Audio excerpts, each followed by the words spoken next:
Hello friends, ఇప్పుడున్న busy లైఫ్లో అందరూ కష్టపడుతున్నారు, అందరూ సంపాదిస్తున్నారు. కానీ మన పర్సనల్ పనులు చేసుకోవడానికి మాత్రం టైం ఉండట్లేదు. ఫోన్లో రీల్స్ చూడడము అన్నీ చేస్తున్నాము. ఇక్కడ చూడండి, మేము ట్యాంక్ బండ్ దగ్గరకు వచ్చాము. చాలా మంది చెవులో గుబిలు తీస్తామని చెప్పేసి అడుగుతున్నారు. బ్యాక్ సైడ్ కూడా చాలా మంది ఉన్నారు, అందరినీ అడుగుతున్నారు. ఇష్టమైన వాళ్ళు తీసుకుంటారు, అది వాళ్ళ ఇష్టం అనమాట. ఇక్కడ ఒక ఆయన చెవులో గుబిలు తీస్తున్నాడు, చేతికి చూపిస్తున్నాడు ఇంత వచ్చిందని చెప్పేసి. తర్వాత ఏదో సీరం వేస్తున్నాడు, అది ఏంటని కూడా తెలియదు అనమాట. చెవులో గుబిలు తీసడానికి మినిమమ్ 2 చెవులను ఒక 1 మినిట్ పడుతుందండి, అటు ఇటు తీసుకుంటే. కానీ వీళ్ళు ఒక 5-10 మినిట్స్ నిలబెట్టి ఓపిక్గా ఆ చెవులో గుబిలు తీసి చేతికి రాసుకొని చూపిస్తున్నారు. ఏదో సీరం వేస్తున్నాడు, తర్వాత తీస్తున్నాడు. ఎక్కడి నుంచి వస్తుందో అంత వ్యాక్స్ నాకు అర్థం కావట్లేదు.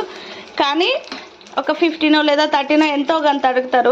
మన లేజినెస్సే ఒకరికి బిజినెస్ లాగా మారిపోతుంది. అంటే చెవులో గుబిలు తీసుకునేంత టైం మనం కేటాయించట్లేదు, తీసుకోవట్లేదు. ఒక చేత తీయించుకొని వాళ్ళకి డబ్బులు ఇచ్చుకుంటూ ఇలా వాళ్ళు అలా బతికేస్తున్నారు. ఒక్కటే చెప్తున్నా అబ్బా, మన పనులు మనం చేసుకొని మన కష్టం మనం పడితేనే బాగుంటుంది. ఎప్పుడైతే లేజీగా బతుకుతామో ఒకరికి మనం అవకాశం ఇచ్చినట్టే అవుతుంది బిజినెస్ చేసుకోవడానికి.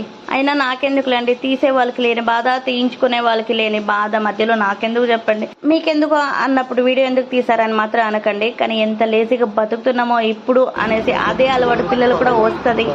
అది మాత్రం గుర్తుంచుకోండి. మనం ఎలా బతుకుతామో అని పిల్లలు కూడా అదే నేర్చుకుంటారని ఒక్క సజెషన్. అంటే మీరేమంటారు, కమెంట్ చేయండి.